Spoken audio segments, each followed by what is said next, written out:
दोस्तों, एक सेकंड के लिए रुकिए, आंखें बंद करिए और सोचिए, क्या कभी आपके दिमाग में कोई ऐसा आइडिया आया है जो आपको रात भर सोने नहीं देता?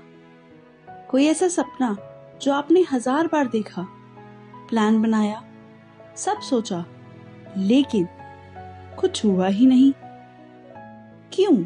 क्योंकि दुनिया ने कहा है ये नहीं होगा। सिस्टम ने कहा इतना आसान नहीं है, और शायद आपने भी एक दिन खुद से कह दिया, छोड़ यार, होगा नहीं। आज की ये वीडियो उसी इंसान के लिए है, क्योंकि आज हम एक ऐसी बुक की बात करेंगे जो एक आईएएस ऑफिसर ने लिखी 38 साल की गवर्नमेंट सर्विस के बाद। और उस बुक का एक ही मैसेज है, you can make it happen, यानी आप कर सकते हैं। चलिए पहले मिलते हैं ऑथर से, जिनका नाम है अनिल स्वरूप। 1981 बैच के आईएएस ऑफिसर। ये वो इंसान है जिन्होंने कॉल स्कैम के बाद कॉल मिनिस्ट्री को दोबारा खड़ा किया। ये वो इंसान है जिन्होंने करोड़ों बच्चों की स्कूल एजुकेशन सुधारने की कोशिश की। इकोनॉमिक टाइम्स ने इन्हें 4 बार पॉलिसी चेंज एजेंट नॉमिनेट किया। इंडिया टुडे के 35 एक्शन हीरोज में इनका नाम आया। लेकिन ये बुक सिर्फ उनकी स्टोरी नहीं है, ये बुक आपकी स्टोरी है। अनिल स्वरूप ने एक सिंपल से सवाल से शुरू किया, हम क्यों ब्लेम करते हैं सर्कमस्टांसेस को? क्यों कहते हैं सिस्टम खराब है, पॉलिटिशियंस की वजह से नहीं हुआ, लोग नहीं समझे? उनका जवाब था, सर्कमस्टांसेस चेंज करना मुश्किल है, लेकिन आप खुद को तो चेंज कर सकते हो। और यही है इस बुक का दिल। ये बुक 2 चीजें सिखाती हैं। पहली, बाहरी दुनिया को समझो, और दूसरी, अपने आप को इतना स्ट्रांग बना लो कि उस दुनिया में भी काम कर सको। तो दोस्तों, चलते हैं पहले उन 4 बाधाओं की तरफ जो हर बड़े आइडिया के रास्ते में आती हैं। पहला ऑब्स्टिकल, पॉलिटिकल एक्सेप्टेबिलिटी। इंडिया में कोई भी आइडिया पहले पॉलिटिकली एक्सेप्टेबल होना चाहिए। इसका मतलब ये नहीं कि पॉलिटिशियंस के सामने झुक जाओ। इसका मतलब है उनकी लैंग्वेज समझो, उनकी कंस्ट्रेंट समझो, और अपनी बात उसी आवाज में, उसी अंदाज में रखो। अनिल स्वरूप एक बार पीएम ऑफिस में गए। सीनियर ऑफिसर थे, प्रेशर था, माहौल टेंस था, लेकिन उन्होंने 15 मिनट में क्लियरली अपना पॉइंट रखा और पीएम का व्यू चेंज हो गया। लेसन, कम्युनिकेट करो करेज के साथ। दूसरा ऑब्स्टिकल, सोशल डेसिरेबिलिटी। एक पॉलिसी टेक्निकली परफेक्ट हो सकती है, लेकिन अगर लोग उसे एक्सेप्ट नहीं करते तो वो सिर्फ एक कागज का टुकड़ा है। जब अनिल स्वरूप स्कूल एजुकेशन में थे, उन्होंने पहले टीचर्स से बात की, स्टूडेंट से मिले, कम्युनिटीज को समझा, तब सॉल्यूशन दिया। पहले उनको समझो जिन्हें चेंज चाहिए, तब चेंज लाओ। तीसरा ऑब्स्टिकल, एडमिनिस्ट्रेटिव फ्लेक्सिबिलिटी। इंडिया का सिस्टम कॉम्प्लेक्स है, लेयर्स पे लेयर्स। जो लोग सिस्टम के खिलाफ जाते हैं वो लोग थक जाते हैं। अनिल स्वरूप ने सीखा, सिस्टम के साथ काम करो। ब्यूरोक्रेट हर्डल्स को सेटबैक्स मत समझो, ये टेस्ट ऑफ इंटीग्रिटी है। जो इंसान इन टेस्ट में भी अपना एथिकल कंपास मेंटेन करता है, वही असली लीडर होता है। Fourth obstacle, financial variability. हाँ, पैसे चाहिए, बड़े आइडियाज के लिए बड़ा बजट चाहिए, लेकिन रिसोर्सेज हमेशा लिमिटेड होते हैं। तो क्या करना चाहिए? स्टेक होल्डर्स को साथ लाओ, डेडलाइन सेट करो, ट्रांसपेरेंसी रखो। फाइनेंशियल कंस्ट्रेंट एक एक्सक्यूज नहीं, ये एक चैलेंज है। सॉल्यूशन ढूंढो। Fifth obstacle, technological flexibility. Technology सिर्फ तब काम करती है जब लोग उसे यूज करना चाहते हैं। अनिल स्वरूप ने एजुकेशन में टेक्नोलॉजी लाने से पहले टीचर्स को ट्रेन किया, उनका ट्रस्ट जीता, तब टेक्नोलॉजी ने काम किया। टेक्नोलॉजी टूल है, सॉल्यूशन नहीं। इंसान पहले है, टेक्नोलॉजी बाद में है। Sixth obstacle, legal framework. Call scam के बाद court cases, legal notices, RTI, सब एक साथ। अनिल स्वरूप ने एक ही वेपन यूज किया और वो था ट्रांसपेरेंसी। सब कुछ डॉक्यूमेंटेड, सब कुछ ओपन। इंटीग्रिटी और ट्रांसपेरेंसी। आपका सबसे बड़ा बदलाव लीगल शील्ड है। Seventh obstacle, external factors. और फाइनली कुछ चीजें हैं जो आपके हाथ में नहीं है। Economic slowdown, political change, unexpected events, ये सब होगा, लेकिन ये फैक्टर्स फिक्स्ड है।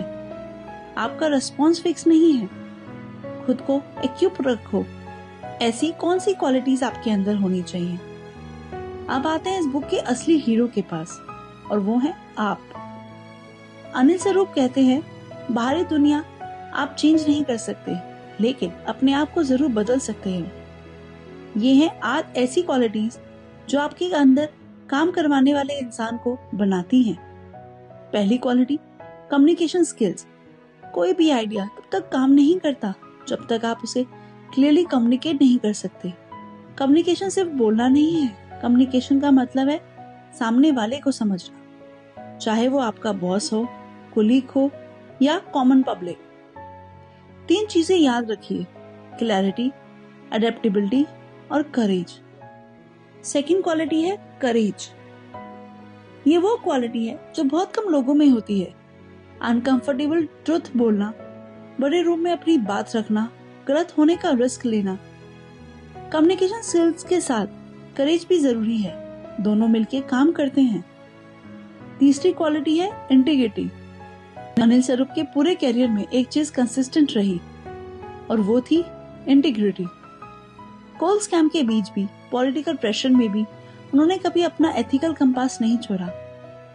इंटीग्रिटी शॉर्ट टर्म में कॉस्टली लगती है, लेकिन लॉन्ग टर्म में यही सबसे बड़ा इन्वेस्टमेंट है। फोर्थ क्वालिटी है डिसीजन मेकिंग। कितने टैलेंटेड लोग जानते हो जो सिर्फ इसलिए फेल हुए क्योंकि वो डिसाइड नहीं कर पाए। एनालिसिस, पैरालिसिस, ये रियल है। अनिल स्वरूप का मंत्र है, timely decision even if imperfect is better than no decision. Action beats inaction, और वो भी हमेशा। फिफ्थ क्वालिटी है empathy. Unless you have empathy, you can never truly have the people you are working for.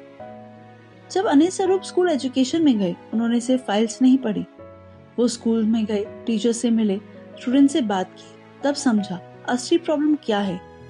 Ground पे जाओ, data के पीछे इंसान होते हैं। सिक्स क्वालिटी है एनालिटिकल स्किल्स। कोई भी बड़ा डिसीजन लेने से पहले सोचना पड़ता है, प्रोन्स कॉन्स देखने पड़ते हैं।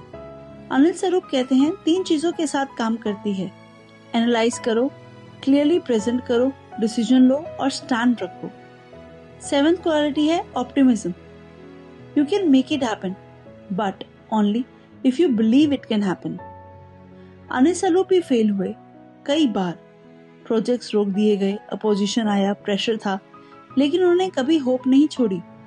ऑप्टिमिज्म एक फीलिंग नहीं, ऑप्टिमिज्म एक स्ट्रेटेजी है। और लास्ट क्वालिटी है लर्न फ्रॉम मिस्टेक्स। अपनी गलतियां करो, क्योंकि जो इंसान गलती करने से डरते हैं वो कभी बड़ा काम नहीं करते। लास्ट क्वालिटी है यानी 8th quality, learn from mistakes. और फाइनली गलतियां करो। हाँ, सही सुना आपने, गलतियां करो, क्योंकि जो इंसान गलती करने से डरता है वो कभी बड़ा नाम नहीं करता। लेकिन गलती करो, सीखो और आगे बढ़ो, यही होता है इवोल्यूशन। चलिए इसको और अच्छे से समझते हैं एक स्टोरी के थ्रू। पहली स्टोरी है कोल स्कैम। यानी इमेजिन करिए आप कोल सेक्रेटरी बन गए हो और आपसे पहले एक बड़ा स्कैम हो चुका है। कोर्ट्स चल रहे हैं, मीडिया सब देख रही है, पॉलिटिकल प्रेशर है। ऐसे में आप क्या करोगे? अनिल स्वरूप ने किया ट्रांसपेरेंसी। सब कुछ डॉक्यूमेंटेड, सब कुछ ओपन, और स्लोली सिस्टम रिबिल्ड हुआ। एक इंसान की इंटीग्रिटी पूरे सिस्टम को बचा सकती है। इसको और अच्छे से समझते हैं दूसरी स्टोरी के थ्रू, जो थी स्कूल एजुकेशन। जब स्कूल एजुकेशन में गए वो, तो डाटा था क्वालिटी ऑफ एजुकेशन बहुत पुअर था, रेजिस्टेंस था, लोग कहते थे ये नहीं होगा, लेकिन उन्होंने एनजीओ से, कॉर्पोरेट्स और गवर्नमेंट को एक प्लेटफॉर्म पे लाए, हर स्टेक होल्डर को साथ लिया, ट्रस्ट बिल्ड किया, पेशेंस रखा। चेंज कभी भी अकेले नहीं आता, कोलैबोरेशन बिल्डिंग जरूरी है। दोस्तों, ये थे वो 7 लेसन्स जो आपको अपनी जिंदगी में उतारने हैं। पहला, integrity builds long term trust. Short term में कॉस्टली लगे, यही रियल इन्वेस्टमेंट है। सेकंड, टाइमली डिसीजंस लीजिए, एक्शन बीट्स इनएक्शन। तीसरा, सिस्टम के साथ काम करिए, उसके खिलाफ नहीं। चौथा, सेटबैक्स में भी ऑप्टिमिस्टिक रहो, ऑप्टिमिज्म एक स्ट्रेटेजी है। पांचवा, कोलिशंस बनाओ, चेंज सोलो एक्ट नहीं करता। छठा, अपनी टीम को प्रोटेक्ट करो, एम्पावर करो, रिजल्ट तब आते हैं। और सातवां, कम्युनिकेट करिए करेज के साथ, यही सबसे पावरफुल टूल है। तो दोस्तों, ये बुक सिर्फ आईएएस ऑफिसर्स के लिए नहीं है, ये आपके लिए है। स्टूडेंट हो, एंटरप्रेन्योर हो, प्रोफेशनल हो या घर पे बैठे कोई सपना देखने वाले हो, हम सब कभी ना कभी ये सोचते हैं, मेरा आइडिया तो था पर कुछ हुआ नहीं। इस बुक को पढ़ो और समझो कि हुआ क्यों नहीं और अब कैसे होगा, क्योंकि you can make it happen. और दोस्तों, अगर आपको ऐसी बुक्स समरीज पसंद है तो सिर्फ इंफॉर्मेशन नहीं देती, जिंदगी बदलने वाली सोच देती है, तो आप बिल्कुल सही जगह पे हैं। यह है द क्वाइट लाइब्रेरी क्लब। यहाँ हम दुनिया की बेस्ट बुक्स को आसान लैंग्वेज में आपके सामने प्रस्तुत करते हैं, ताकि आप बिना पूरी बुक पढ़े भी उसकी सोल को फील कर सकें। अगर आपको ये वीडियो पसंद आई हो तो मेरे चैनल को सब्सक्राइब करिए, इस वीडियो को अपने दोस्तों के साथ शेयर करिए और लाइक करिए। इस बुक के 7 लेसन्स में आपको कौन सा सबसे ज्यादा टच किया, ये कमेंट में जरूर बताइएगा। मिलते हैं अगली वीडियो में, तब तक के लिए पढ़ते रहो, सीखते रहो और याद रखिएगा, you can make it happen. धन्यवाद।